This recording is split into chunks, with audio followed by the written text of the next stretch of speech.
عروسه وبتجهزي وعايزه بيجامه تركي تخليكي ملكه قدام ضيوفك وقدام جوزك، موفرين لك اكبر تشكيل بيجامات تركي بسعر المصري. يعني ايه يا استاذ موجي؟ أرخص. صلي على رسول الله. بص الخامات معاكي خامه مستورده، اللهم بارك. بص على البنطلون بتاع البيجامه، اللهم بارك.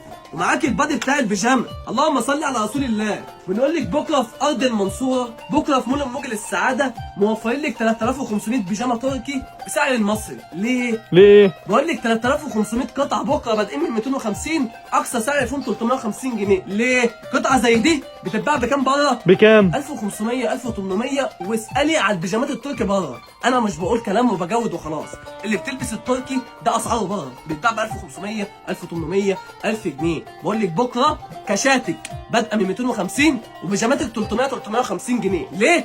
تيسير امور عشان نسعدك ونفرحك. سهل نقول في القطعه دي 500 جنيه وتتباع زي العيش، سهل نقول فيها 700 جنيه وتتباع زي العيش، بس مش عايزين اكتر من ان احنا نسطر اكبر عدد من عرايسنا اللي بيجهزوا نفسهم بايه؟ ببيجامات جيلي بالمكسرات، جيلي. بجاتوهات زي دي. اللهم بارك. معاكي معاكيش هنجهزك وهنجوزك باعلى خامه.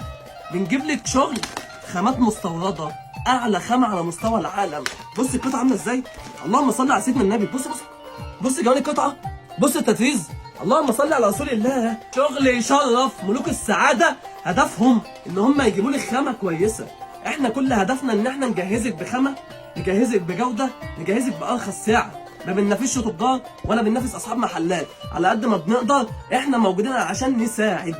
اللي عايز يفهم ده يفهمه، واللي مش عايز يفهمه يحط دماغه في ارتخانه حيطه. احنا هدفنا ان احنا نوفر لك الخامات المستورده، نوفر لك البيجامات التركي، نوفر لك الحاجه اللي انت ما بتعرفيش تشتريها من بره بسعر متهاود، بسعر يساعدك ان انت تجهزي نفسك بيه. الناس اللي ما بتقدرش تشتري تركي، انا بقول لك انا موجود عشان البسك خامه تركي، موجود عشان البسك تستاهل تركي، موجود عشان البسك قطعه تركي بسعر المصري.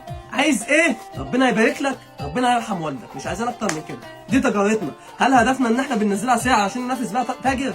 هل هدفنا ان احنا نقول لك ان دي نازله عرض عشان ننافس فيها صاحب محل؟ خالص.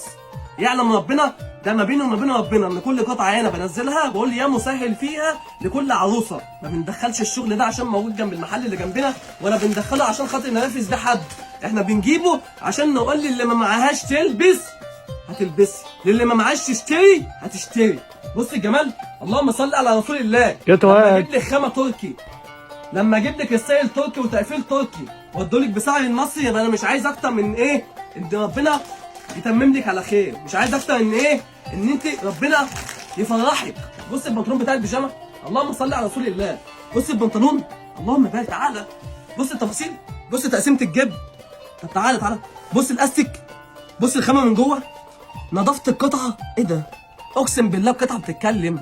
شغل مستورد. عدد بنطلون. طب بالنسبه للبادي، اللهم صل على رسول الله. بعد اذن الله عليكي، لان الشغل ده غالي علينا قوي وما يغلاش عليكي. لما تخش فرع المنصوره اسالي على بيجامات الجيلي بالمكسرات. مفيش جيلي بالمكسرات اكتر من كده. بص الجيلي عامل ازاي. طب بص على المكسرات بتاعتنا. يبقى بعد اذنك لما تيجي فرع المنصوره اسالي على بيجامات الجيلي بالمكسرات. البيجامات اللي موجوده تفرحك وتجهزك. خش على القطعه اللي بعدها.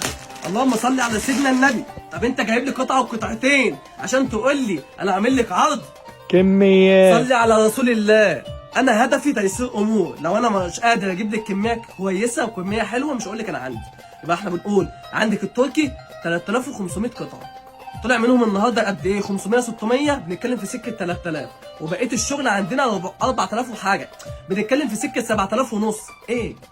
ما هو انا برضه يعني ايه؟ مش هنجم 7000 ونص. يبقى بفضل من ربنا 7000 ونص دول هيقعدوا عرايس كتير جدا. اللهم بارك. ادى البنطلون بتاعي البيجامه. بنقول بكره في فرع المنصوره بنفتح من الساعه 10 الصبح لحد الساعه 11 بالليل. بفضل الله خلصوا الصبح، خلصوا المغرب، خلصوا تاني يوم، خلصوا اخر الاسبوع. 7000 ونص قطعه. بادئه من كام؟ بادئه من 250. هتقفل معاكي لل 350. يعني ال 7000 ونص مش كلهم 250، ال 7000 ونص مش كلهم 350. عندك 250 300 350. لما تخشي تسالي قولي انا عايزه البيجامات اللي نازل عليها عروض. فضل من ربنا. الرزق ده موجود عشانك، فاكيد انا مش هخبيه عنك. الرزق ده اتوفر هنا عشان العرايس اللي بنجهزها. بص القطعه، اللهم صل على سيدنا النبي. ملوك السعاده. بص جمال القطعه. ايه ده؟ ايه الشغل ده؟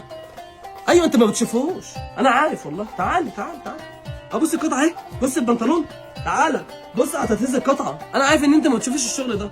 الشغل ده عشان تجيبيه هتجيبيه ب 1000 ونص من بره، شماعة.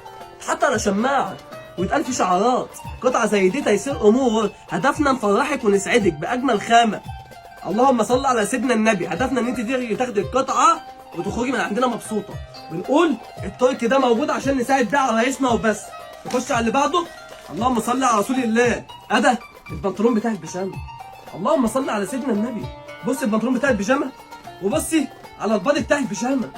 اللهم صل على رسول الله. ملوك السعاده موجودين عشان يجيبوا لك كل حاجه جديده. ملوك السعاده جايب ايه ده؟ ولا ايه ده؟ قصص، حكايات، رزقك. بص البنطلون، بص البنطلون بتاع البيجامه. طب بصي على جمال الستايل البنطلون.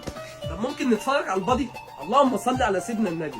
يبقى احنا قلنا بيجامتنا عباره عن ايه؟ عن ايه؟ جيلي بالمكسرات. بالمكسرات. وين الجيلي؟ الجيلي اهو، تجهيز القطعه. طب وين المكسرات؟